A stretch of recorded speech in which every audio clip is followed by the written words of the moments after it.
Welcome to Echoes of Revolution, Santo Domingo.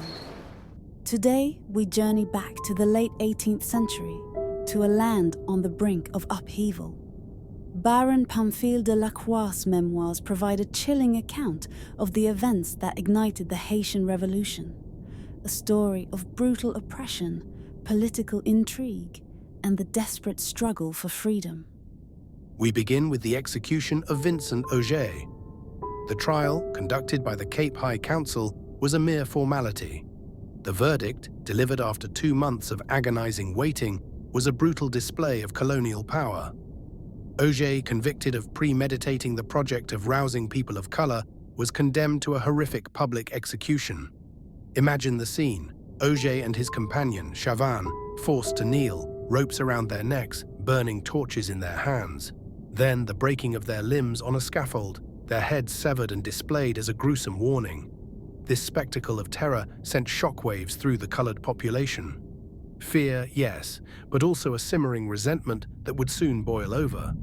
The execution of Ogé deepened the chasm between the mixed bloods and the Creoles. The little whites, emboldened by the court's decision, increased their insolence and vexation. Political turmoil added fuel to the fire.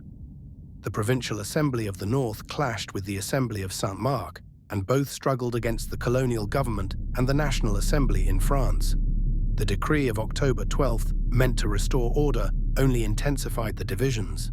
The arrival of new troops in Port-au-Prince, intended to reinforce the government, instead led to sedition and the brutal murder of Colonel de Mauduit. Anarchy reigned. Then came the decree of May 15th.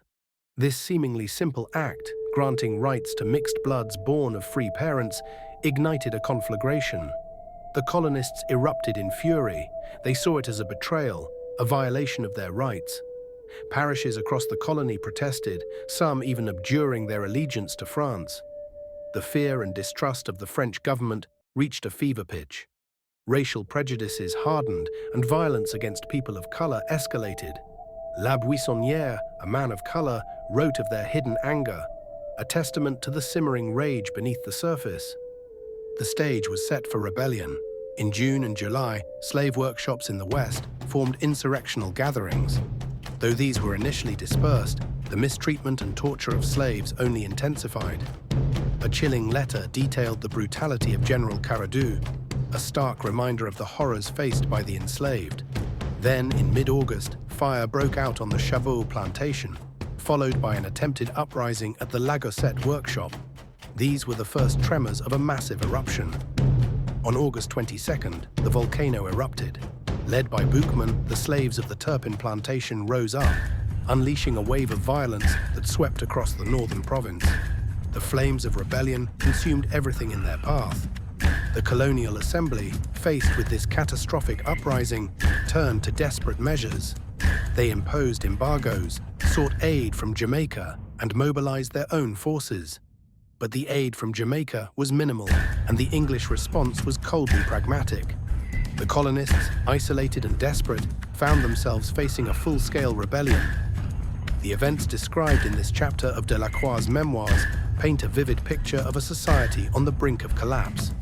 The execution of Ogé, the political turmoil, the decree of May 15th, and the slave uprising were all interconnected, each contributing to the inevitable explosion. Fear, prejudice, and the insatiable desire for freedom fueled the flames of rebellion. And on that note, thank you for joining us on Echoes of Revolution, Santo Domingo. Join us next time as we continue to explore the tumultuous history of this pivotal moment in the fight for liberation. Based on memories to serve as the history of the Revolution of Santo Domingo, Chapter 3. Don't forget to like and subscribe for more videos like this.